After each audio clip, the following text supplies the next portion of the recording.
Dans une vidéo précédente, on avait étudié ce circuit, qui était un petit circuit logique dont on avait voulu déterminer la machine d'état décrivant son comportement.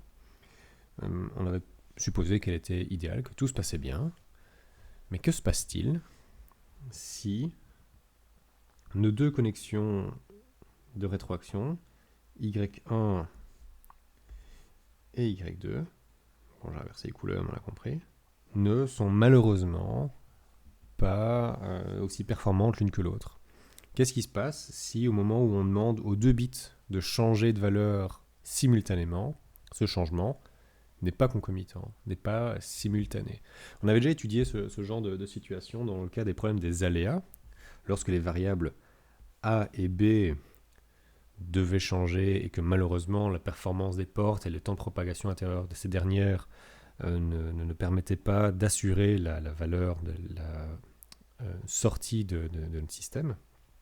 Mais si vraiment ce qui nous intéresse, c'est de voir ce qui se passe lorsqu'on a une transition entre deux états à l'intérieur d'une machine d'état. Donc on va vraiment étudier la transition entre différents états futurs et donc l'impact des variables de rétroaction Y1 et Y2.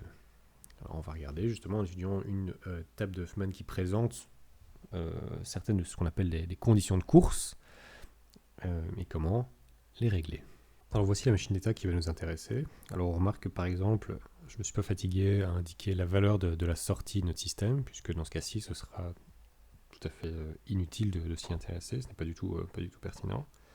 Tout ce qui nous intéresse, ce sont les transitions entre les états, puisque les problèmes qui peuvent arriver sont que si on passe, et on va le voir ensemble, si on passe d'un état à un autre et que les bits ne changent pas au bon moment, on peut se retrouver dans le mauvais état futur et donc ne pas respecter les spécifications de notre machine. La première étape pour arriver à identifier ces conditions de course va être de réaliser un graphe de codage des états, puisque ici les états ne sont pas encore codés, on a encore une vue très haut niveau de notre système, et si on veut vraiment l'implémenter, si on veut le synthétiser comme on l'a déjà vu dans des vidéos précédentes, il faut pouvoir coder ces états. Alors on va partir d'un codage basique, c'est-à-dire nos états 1, 2, 3 et 4, avec les codages habituels 0, 0, 0, 1, 1, 1 et 1, 0. Le graphe de codage des états va nous indiquer quelles sont les transitions entre les différents états. Par exemple, entre l'état 1 et 2, nous avons une transition. Entre l'état 1 et 3, nous avons aussi une transition, etc.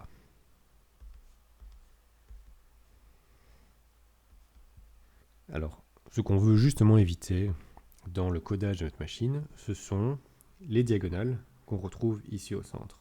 Puisque ces diagonales, vu l'agencement des différents codages de notre graphe de codage des états, ces diagonales vont représenter les transitions entre des états qui ne sont pas une distance de Hamming de 1 l'un de l'autre. C'est-à-dire, par exemple, avoir un changement qui passera de 0, 0 à 1, 1. Ça, c'est pas bien. Ou de 0, 1 vers 1, 0. C'est pas bien non plus. Parce que on pourrait rencontrer un problème de course, c'est-à-dire que on voudrait aller de 0 vers 1, 1, par exemple, et malheureusement, on a un des bits qui va changer plus tôt, et on va se retrouver dans 0, 1, au lieu de se retrouver dans 1, 1. Et c'est justement ça notre problème. Alors, si on revient en arrière, alors je fais une petite erreur ici, il n'y a pas de connexion entre 1 et 4. La première chose qu'on peut faire, c'est de choisir un codage d'état qui va minimiser le nombre de conditions de course. Ici, on voit qu'on a déjà deux conditions de course entre les états 2 et 4 et 1 et 3. Mais si on choisit un codage un petit peu plus astucieux, on peut se retrouver avec moins de conditions de course, c'est-à-dire moins de diagonales dans le graphe de codage des états. Donc en gardant les mêmes codages aux mêmes endroits dans le graphe, on peut changer les états de place afin d'avoir quelque chose d'un petit peu plus intelligent. Par exemple, ceci. On a toujours les connexions entre 1, 2, 1 et 3. On a toujours les connexions entre 2, 4, 3, 4. Et on a encore malheureusement la connexion entre 2 et 3, qui est la dernière diagonale qu'on va devoir éliminer. Cette première étape a donc consisté à changer le codage afin de minimiser le nombre de conditions de course. Commençons par identifier quelles sont les transitions dans la table de Huffman qui posent encore problème pour le moment. Alors ces transitions, sont celles qui passent soit de l'état 3 présent à l'état 2 futur, ou bien de l'état 2 présent à l'état 3 futur. Ces trois transitions vont devoir être changées parce qu'elles posent problème. Intéressons-nous par exemple à cette première transition.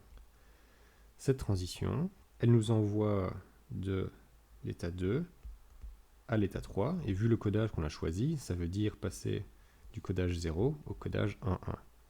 Ce qu'on peut faire, c'est dévier la transition pour qu'elle parte effectivement de l'état 2, qu'elle arrive au final à l'état 3, mais qu'elle passe par un état intermédiaire qui est bien une distance de Hamming de 1 du départ et de l'arrivée, afin qu'on évite les problèmes de course. On n'aura pas de problème de course, il n'y en a qu'un seul bit qui change au cours de notre transition. Ce qu'on pourrait faire dans notre cas, c'est d'arriver à identifier si on a un autre état 3 futur qui se trouve dans la même colonne, pour un état présent qui est bien une distance de Hamming de 1 de notre état de départ. On voit qu'on a justement un joli état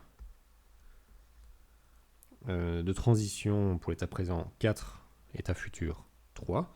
Et donc ce qu'on va pouvoir faire, c'est partir de l'état 2, dévier vers l'état 4 et revenir enfin vers l'état 3. Et on voit que les codages correspondants, 0, 0, 1, 0 et 1, 1, sont bien de proche en proche à une distance de Hamming de 1 les uns des autres, ce qui va nous éviter les problèmes de course. Alors, cette case-ci deviendra donc un 4 au lieu d'être un 3 directement, afin d'assurer la petite déviation. Alors cette autre case peut être résolue exactement de la même façon. Donc on nous demande d'aller de l'état 3, cette fois-ci, vers l'état 2, c'est-à-dire partir de 1, 1, aller vers 0, 0. Mais on pourrait à nouveau dévier par l'état 4, c'est-à-dire passer de 3 vers 4, 4, qui nous envoie effectivement vers l'état 2 au final. Et donc on passerait du codage 1, 1 au codage 1, 0, pour enfin arriver au codage 0, 0. Cet état ne sera donc plus 2, mais deviendra lui aussi un joli 4. Alors on aurait pu être un petit peu plus astucieux en disant oui, mais l'état 2 au final, ça reste une transition. Si on regarde ce qui se passe ici, ce n'est pas un état stable. C'est une transition qui nous envoie vers l'état stable final qui est l'état 1. Et donc une autre possibilité aurait été non pas de partir de 3 vers 2 directement, puisque ça passait de 1, 1 à 0, 0 pour rappel, mais passer directement de 3 vers 1, qui est bien le dernier état stable dans notre chaîne de transition. Et là, on serait passé de 1, 1 à 0, 1, qui est bien une distance de Hamming de 1 de notre point de départ, et on serait passé à un état stable, à un autre état stable, sans problème. Donc ici, on a deux possibilités pour résoudre le problème. Alors, je vais garder le cas puisque j'ai déjà écrit. Mais l'autre solution aurait été de remplacer cette case par 1 directement, et c'était tout aussi valable. Maintenant, le problème qui nous reste, c'est cette dernière petite case. Alors, cette dernière petite case, malheureusement, elle n'a pas d'autre état futur qui vaut 2 dans la même colonne. On n'a donc pas de déviation possible. On ne peut pas renvoyer vers 4, puisque là, on reste dans cet état stable. On ne peut pas non plus renvoyer vers 1, qui lui nous renverrait vers notre point de départ. Et donc, on est un petit peu bloqué. On va pouvoir se baser sur la deuxième technique qu'on vient d'utiliser, qui était donc de changer les transitions pour dévier. Ce qu'on va devoir faire à présent, c'est malheureusement d'ajouter une nouvelle variable d'état pour nous rajouter des transitions qu'on va pouvoir remplir afin d'éviter les conditions de course. Alors si on reprend notre table de Huffman, que je vais réécrire maintenant, alors je vais réécrire les états qui ont déjà été changés pour que ce soit bien clair. Les codages actuels sont ceux qui sont représentés dans notre graphe d'état ici à droite. Et alors, ce n'est pas bien, mais on ne respecte pas le bon ordre des lignes, donc on ne pourrait pas en déduire immédiatement une table de Carnot, une K-map. Donc il faudrait bien faire attention, si on veut synthétiser ce système, à bien réagencer les lignes dans le bon ordre, ou bien faire la transposition correcte vers une K-map. Et on voit que l'état qui nous pose problème, c'est une transition qui part de l'état 3 et qui va vers l'état 2. Alors, ce que nous avons actuellement, c'est qu'on part du codage 1.1 pour aller vers le codage 0.0. Comment est-ce qu'on va faire pour le régler? Eh bien, en rajoutant une nouvelle variable d'état, c'est-à-dire qu'au lieu d'avoir simplement y1, y2, on va se rajouter un petit y3 qui va nous rajouter un nouveau bit d'état. La seule colonne qui nous intéresse est celle dans laquelle se trouve la transition que nous voulons changer, c'est-à-dire cette petite transition-là. Alors nous partons de 0, 1, 1, et nous voulons arriver à 0, 0, 0. Alors, on commence notre petit chemin de déviation. Alors ici, je me suis couru, évidemment, ce sont bien évidemment des 1, et pas des 0. Première déviation qui se trouvera à une distance de de 1 sera l'état 1, 1, 1. Donc ici, hop, ce sera 1, 1, 1. Dans l'état 1, 1, 1, nous allons aller vers, par exemple, 1, 1, 0, qui lui-même pourra nous renvoyer vers 1, 0, 0, qui enfin pourra nous envoyer vers 0, 0. Donc 1, 1, 1. Une fois que nous sommes dans le bon état présent, 1, 1, 1, on part vers l'état futur 1, 1, 0,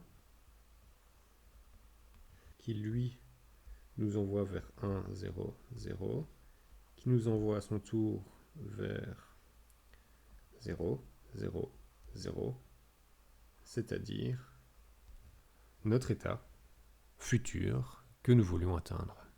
Alors en résumé, les trois étapes par lesquelles on peut passer, c'est de changer le codage des états. C'est le plus simple, ça demande très peu d'efforts. On trace un graphe d'état, on réduit le nombre de diagonales. Deuxième étape, ça demande d'un petit peu plus réfléchir, mais au moins ça ne complexifie pas la table de Huffman, c'est de changer les transitions, c'est-à-dire un peu arranger les bidons à l'intérieur de la table de Huffman dans la machine d'état afin d'avoir des transitions qui ne provoquent pas de conditions de course. Et malheureusement, si ça ne suffit pas, il va falloir ajouter une variable d'état. Le problème, c'est que ça complexifie la synthèse de la table de Huffman. On aura un système qui sera plus gros, mais au final, on aura évité toutes les conditions de course de notre machine.